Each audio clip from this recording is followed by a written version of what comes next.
নমস্কার, আমি তনিমা। কেমন আছেন সবাই? আজকে নিয়ে এলাম এত গরমে তৃপ্তি করে খাওয়ার মতো এক রেসিপি। তাই চলুন যাই, একটি মাঝারি সাইজের শোল মাছ কেটে ভালো করে ধুয়ে নেব। তারপর তার মধ্যে একটু লবণ, একটু হলুদের গুঁড়ো এবং অল্প করে লঙ্কার গুঁড়ো দিয়ে ভালো করে মাছটাতে মাখিয়ে নেব। মেখে কিছুক্ষণ রেস্টে রেখে দেব, যাতে মাছটার মধ্যে একটু লবণটা ঢুকে যায়।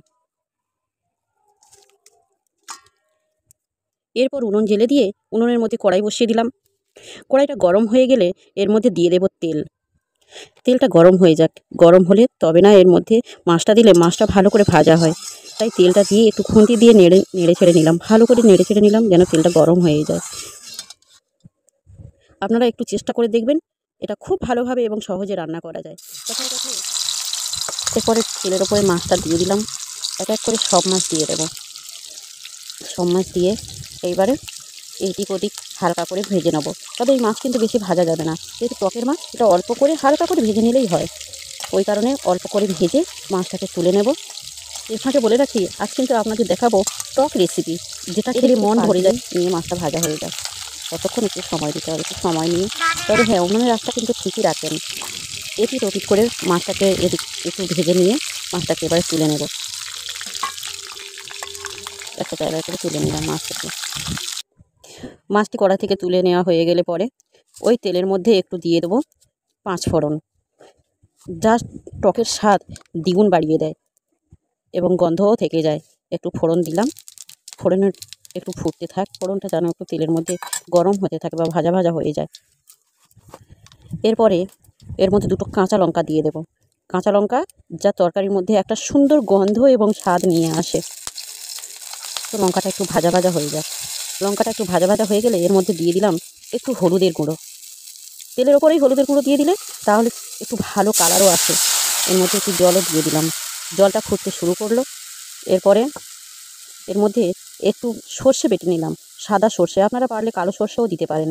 তাই সেই সর্ষেটা যে বেটে নিয়েছি, সেই সর্ষেটা এর মধ্যে দিয়ে দেব। এর মধ্যে একটু সর্ষে বাটা দিয়ে দিলাম। সর্ষে বাটাটা দিয়ে এবারে প্রয়োজন মতো জল দিয়ে দিলাম। টকটা কিন্তু ফুটবে, টক যত ফুটবে ততই খেতে ভালো হয় এবং এর স্বাদ বাড়ে। ওই জলের উপরে দিয়ে দেবো একটু লঙ্কার গুঁড়ো, একটু যেন ঝাল ঝাল হয় টকটা, তাই খেতেও ভালো লাগবে। টক ফুটতে শুরু করে দিয়েছে, টকটা ফুটুক। টকটা ফুটতে একটু সময়ও লাগবে, অনেকটাই সময় লাগে। একটু টক যত ফুটবে, বললাম টক যত ফুটেই তত স্বাদ হয়। একটু নেড়ে চেড়ে দিয়ে যাতে ওই লঙ্কার গুঁড়ো সব মশলাটা একটু মিশে যায় ওই জলের সাথে। এরপরে দিয়ে দেবো ওর মধ্যে আমশি। আমশি আপনারা জানেন তো, আমের শুকনো, আপনারা কি বলেন কমেন্টে জানাবেন। আমের শুকনোটাও দিয়ে দিলাম এবং মাছগুলো যে ছিল সব মাছগুলোও দিয়ে দিলাম। এর মধ্যে সব ফুটতে থাক। দেখতে পাচ্ছেন কত সুন্দরভাবে টকটা ফুটছে এবং কালারটা কিন্তু অন্যরকম চলে এসেছে। টক যত ফুটবে ততই সুন্দর হবে, দেখতেও সুন্দর হবে, খেতেও ভালো লাগবে। এরপরে এর মধ্যে দিয়ে দিলাম পরিমাণ মতো লবণ, স্বাদ মতো দেখে নেবেন। আমশি যতটা, ওর মধ্যে তো লবণ দেওয়া থাকে, তাই প্রয়োজন মতো লবণ দেবেন, দেখেই দেবেন। এবং একটু টকটা ওই তরকারির স্বাদটাকে ব্যালেন্স করার জন্য একটু চিনি দিলাম। টকটা ফুটতে থাক, তার মাঝে আপনাদের কয়েকটা কথা বলি। কেউ যদি একেবারে নাও রান্না জানে, কিন্তু টকের মতো সহজ রান্না আর কোনো কিছুই থাকে না। কেউ না রান্না জানলেও টকটা কিন্তু সে ভালোভাবেই রান্না করতে পারবে। কম মশলা, কম তেল, কোনো কিছুই ঝামেলা ছাড়াই এই টকটা কিন্তু রান্না করা যায়। টকটা ফুটে গেছে, অনেকক্ষণ ফুটিয়েছি, প্রায় 10 মিনিটের মতো ফোটানো হয়ে গেছে। 10 মিনিটের পর এবারে টকটাকে নামিয়ে নেব। কিন্তু এর মধ্যে একটুখানি দিয়ে দেবো সর্ষের তেল। একটু নামানোর আগে সর্ষের তেল দিয়ে দেবেন, তারপরে একটু ফুটিয়ে নিয়ে টকটাকে নামিয়ে নেবেন। দেখবেন কতটা স্বাদ হয়, কতটা গন্ধ বেরিয়ে আসে।